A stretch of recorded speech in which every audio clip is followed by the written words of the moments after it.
আজকের এই ভিডিওটিতে আমি উচ্চ মাধ্যমিকের বাংলা বিষয়ের অলৌকিক নামক ভারতীয় গল্প থেকে কিছু গুরুত্বপূর্ণ এমসিকিউ ও এসএকিউ প্রশ্ন নিয়ে আলোচনা করব।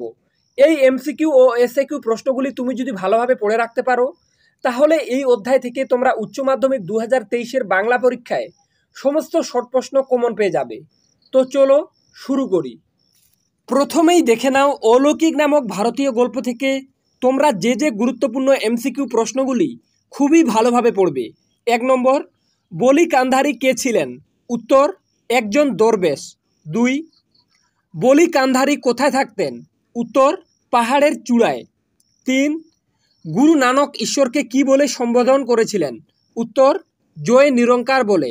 4, হাসান আবদালের বর্তমান নাম কি? উত্তর, পাঞ্জা সাহেব। 5, আমি পীর নানকের সঙ্গী, বক্তা কে? উত্তর, মর্দানা। 6, দরবেশ কথার অর্থ কী? উত্তর, গুরু। 7, মর্দানা শুনেই ছুটে গেল, মর্দানা কোথায় ছুটে গেল? উত্তর, বলি কান্ধারীর কাছে। 8, নিরস্ত্র মানুষের উপর গুলি চালিয়েছিল কারা? উত্তর, ফিরিঙ্গিরা।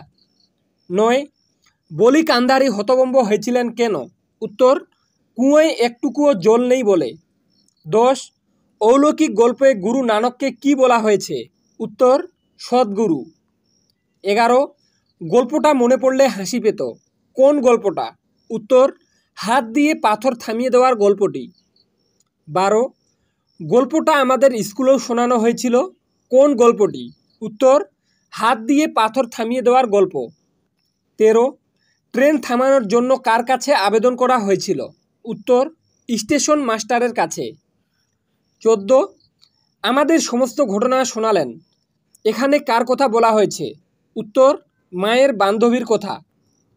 এরপরে দেখো 15-এর দাগে, মায়ের বান্ধবীর কাছে কোন গল্পটি শোনানো হয়েছিল? উত্তর, ঝড়ের বেগে ছুটে আসা ট্রেনটির গল্প। তো বন্ধুরা, এরপরেই দেখে নেব এসএকিউ প্রশ্নগুলি, কিন্তু তার আগে তোমাদের একটা কথা জানিয়ে দেই, তোমাদের মধ্যে এমন অনেকেই আছো যারা আর্থিক সংকট বা দারিদ্রতার কারণে সকল সাবজেক্টের আলাদা আলাদা টিউশন নিতে পারো না। তোমাদের কথা মাথায় রেখে আমি উচ্চ মাধ্যমিকের সকল বিষয়ের প্রত্যেকটি অধ্যায় থেকে উত্তরসহ সাজেশন এই চ্যানেলে আপলোড করে থাকি। তাই তোমরা যারা চাও উত্তরসহ সাজেশনগুলি সবার আগে তোমার কাছে পৌঁছে যাক, আর তুমি সেই সকল নোটস এবং সাজেশনগুলি পড়ে উচ্চ মাধ্যমিকে অনেক ভালো রেজাল্ট করো, তারা অবশ্যই এই চ্যানেলটি সাবস্ক্রাইব করে পাশে থাকা বেল আইকনটি প্রেস করে রাখো, যাতে আমার অন্যান্য গুরুত্বপূর্ণ সাজেশনগুলি সবার আগে তোমার কাছে পৌঁছে যায়। তো চলো দেখে নেব গুরুত্বপূর্ণ এসএকিউ প্রশ্নগুলি। 1 নম্বরের যে প্রশ্নটি এবছর এসএকিউর জন্য খুবই গুরুত্বপূর্ণ সেটি হলো, 1, আমি কৌতূহলী হয়ে উঠি, কি বিষয়ে বক্তা কৌতূহলী হয়ে ওঠেন?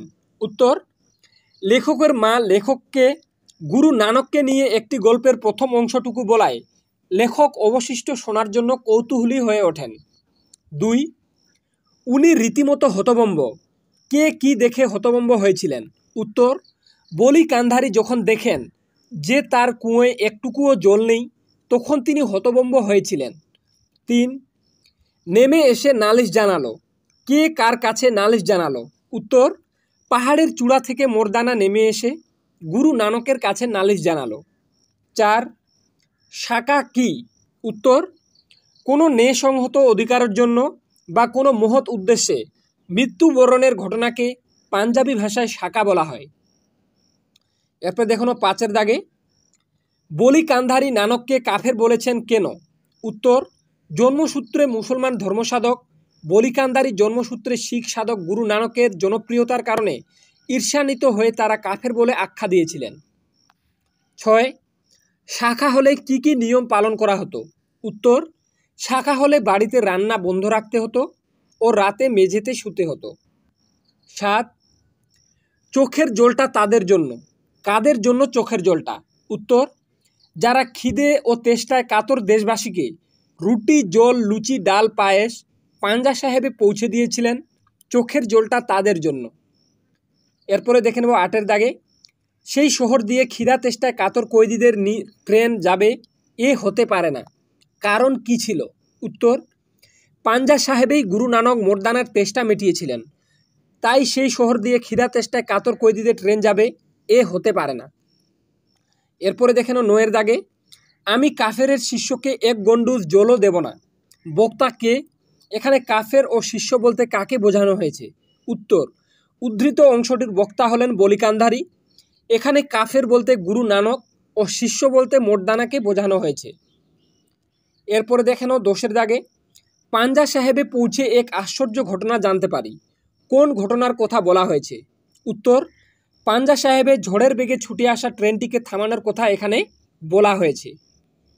11 এর দাগে, তাকে সামনের পাথরটা তুলতে বললেন, পাথরটা তোলার পর কি দেখা গিয়েছিল? উত্তর, মোর্দানাকে জলের সন্ধান দেওয়ার জন্য নানক তাকে সামনের পাথরটা তুলতে বলেন এবং সেই পাথরটা তোলা মাত্রই নিচ থেকে জল বেরিয়ে এলো। এরপরেই দেখে নাও 12 এর দাগে, ওর কাছে জল পেতে পারো। কার কাছে জল পাওয়া যেতে পারে? জলের প্রয়োজন হয়েছিল কেন? তো উত্তর, ওর বলতে বলি কান্ধারীর কাছে জল পাওয়ার কথা এখানে বলা হয়েছে। তারপরে মোর্দানা হাসান আবদালের জঙ্গলে পৌঁছেই জলের তেষ্টায় কাতর হয়ে পড়েন। জল ছাড়া মাছের মতো ছটফট করছিল। তার তেষ্টা নিবারণের জন্যই জলের প্রয়োজন হয়েছিল।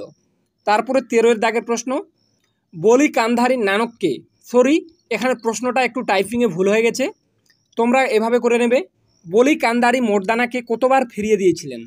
উত্তর, 3 বার।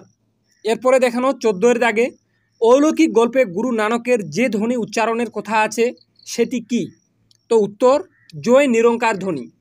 তো বন্ধুরা, আজকের ভিডিওটি এ পর্যন্তই।